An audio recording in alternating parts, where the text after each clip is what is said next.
Hello everyone and welcome to my Adobe Premiere Pro tutorial. My name is TJ Style and in this video I'm going to show you how to work with FX and FX controls inside Adobe Premiere Pro. So this video is going to be a very basic introduction to the entire workflow of FX and is meant for beginners. If any one of you is interested in learning some motion effects techniques like split screen, picture in picture or some movie titles, then this tutorial is not for you. This tutorial aims at teaching the basics and is really aimed at the beginners. So I hope you are ready and let's get started. Now in order to apply a very basic effect or any kind of effect actually, just go to your FX panel. If this FX panel is not up, then go to Windows and go over here, or you can use a keyboard shortcut of Shift 7.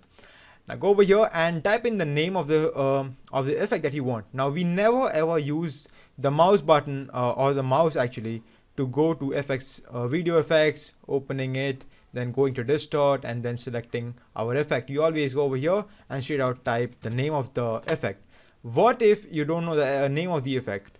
Well then see, you can go to video effects and then search by the category, but it is always good to get in the habit of using this key using the search bar, because it makes your work fast, and yeah, and I think that's a good habit to get into.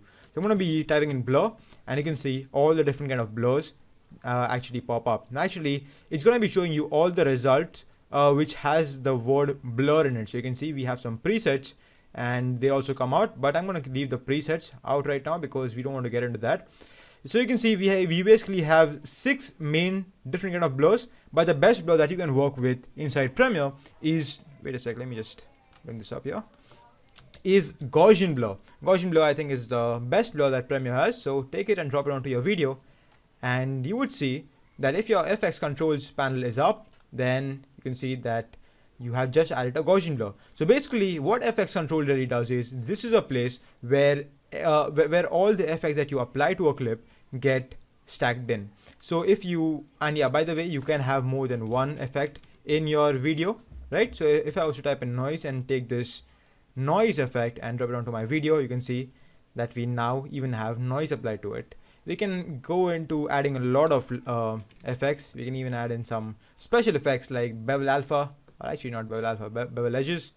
Take it and you can see by default they don't really do anything. So you basically have to come inside FX controls once you have applied your effects to your video and then change some settings over here.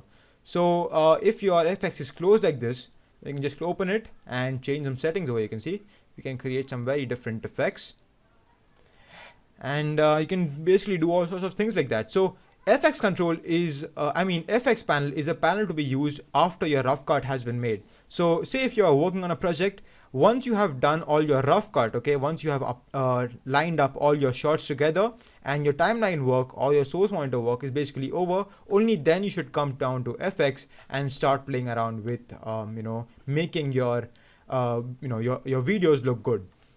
So anyways, that's how you're supposed to work with FX, and that's basically it. So I'm going to close down the FX panel now. Now let's focus on FX control. And in this video, I'm also going to be showing you how to keyframe, or actually how to get started with basic keyframe animation inside Premiere. So it's nothing great, but it is something that will come in handy if you are working with a lot of FX. Anyways, so say we were to work with a little bit of noise, right? Actually, forget noise. We'll work with Gaussian blur. Gaussian blur can be used for creating different kind of custom transitions, say from 50, right? So you can see we get this blurry image right now. Keyframe animation is like an animation style taken from After Effects. If you have been working with Sony Vegas, then that kind of animation style is used in that software. For a fact, I'm recording right now with Camtasia, and Camtasia 2 uses keyframes for making that zoom and pan animation, which I don't really use because I'm too lazy to edit after recording. Anyways, to start the keyframe animation, just simply click on the stopwatch and you would see that you have created a diamond-like figure in your timeline or in your panel. This is a keyframe. This is basically a point which holds the information data in your video. So basically, you are telling right now that right now I want a point which holds down the information of 50% of blurriness of my Gaussian blur. Now we move ahead in time and we can add in one more keyframe by clicking on this button over here, and change the settings. But one other way I would like to show you, and this is a much better way and a good habit to get into. Never ever click on this button for creating a keyframe. If you ever want to create a keyframe, then all you have to do is straight out change the number over here. And once you create any kind of changes in the number, then you would see that you can automatically get a keyframe. And now we have created a very basic transition. So from blurry image, we go to a very nice crisp image, actually a full powered focus image. You can increase the time of the animation by dragging the keyframes apart from each other, right? So now if there is more time between these two keyframes, the slower the animation is going to be.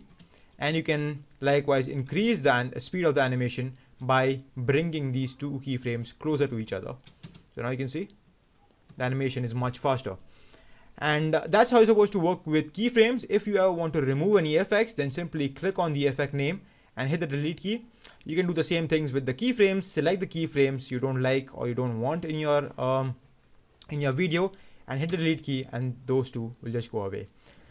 So that's how you're supposed to work with video effects and FX controls panel inside Adobe Premiere Pro. And one thing I would like to recommend to all my beginners is to sit down with this panel and just basically get a hang of and get to know all the different video effects that are here inside Premiere. One more thing I would like to tell you is go on YouTube and try to search video effects tutorials, because you'll be given a lot of techniques that you can do with the default effects. Even though Adobe Premiere Pro is just a video editor, it has some pretty decent video effects that you can use, and I want you to go ahead and practice some. So try to do some changes with the color correction, try to play around with blur and sharpen, try to play around with some noise, and basically do some crazy things and come up with some good ideas. Thank you for watching, my friends. Thank you for watching this video, my friends. Please subscribe to my channel, Tutorials for Graphics, and like my Facebook page. The link is gonna be in the description. I will see you all next time. Take care, and thank you for watching.